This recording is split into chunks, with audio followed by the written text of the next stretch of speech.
So there was we got 5 entries with 5 winners, 2 were no trades. That's my result as well. Alrighty, so let's go through a couple of the setups. Let's go through all our setups from Thursday. Now we go to the pound, the Aussie Swiss. Now a lot of these trades were actually quite nice because we did get the full retracement, the retest, kind of textbook setups, not to mention that our targets were pretty much spot on. For those who took the breakout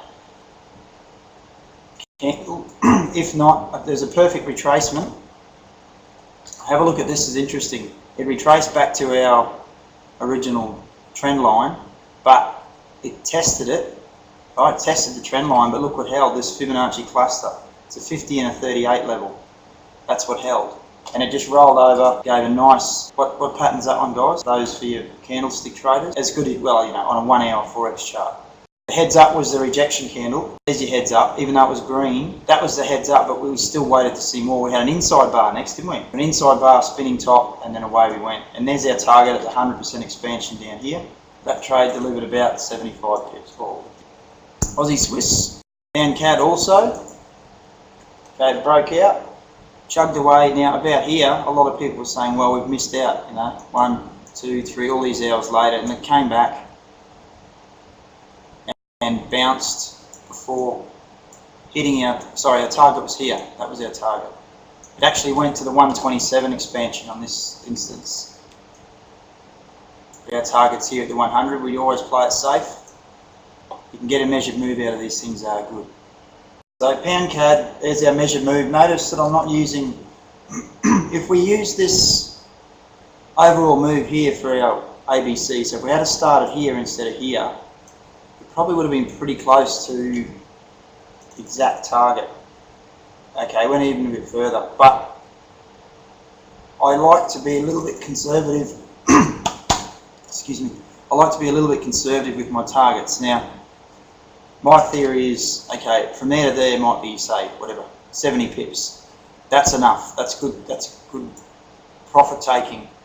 For it to reach the full move, it's got to go through up.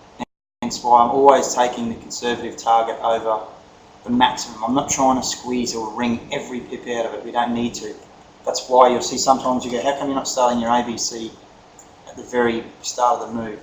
Well, I'm starting it at the beginning of the momentum. So that trade netted 66 pips for me.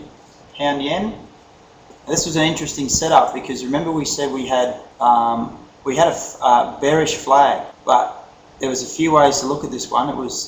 I took the overall move on this one, more so using the rules of a rising wedge. So the flag is a rising flag, rising consolidation in a falling market.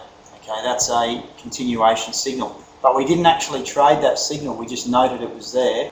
This is an unusual setup, but we took advantage of it because we had the bearish flag. Okay, that was a large picture. Now we didn't trade that pattern because we like to see more convincing momentum in the downside. Rising wedge, we don't need a flagpole, we just need movement like this. But what we did have was actually, if you have a look here, we had a 1 hour pennant with nice momentum that had actually broken outside the consolidation and was consolidating underneath old support. So old support becoming resistance. Now that's an unusual setup, but it worked to our advantage because it's exactly where we want to be. We want to be underneath it going short.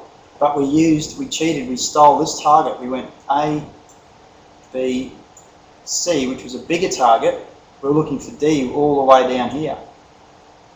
And look where the market turned. So A, B, C, D, and yen, 154 pips.